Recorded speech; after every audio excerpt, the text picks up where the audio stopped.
In this video, I'll show you how to create a chatbot with Claude AI. This is a simple way to build a conversational assistant using AI-generated logic and code. To begin, I'll make sure I'm already logged into my Claude account and on the main Claude screen. Next, I'll click inside the message box in the center of the screen, where Claude asks, "How can I help you today?" Now I'll type a prompt asking Claude to create a chatbot. For example, I might type, "Create a simple chatbot that can answer basic user questions in a web interface." After typing the prompt, I'll click the send button.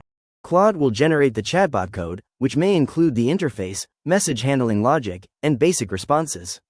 If I want a more advanced chatbot, I can include more details in my prompt, such as AI responses, integrations, or memory features. For example, I might type, "Create a chatbot with AI responses, conversation history, and API integration." Claude can also help improve the chatbot, refine responses, or add new features as needed. Once the chatbot code is ready, I can copy or download the content and set it up on my computer or deploy it online.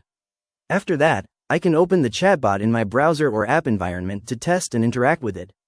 And that's it. I've successfully used Claude AI to create a chatbot.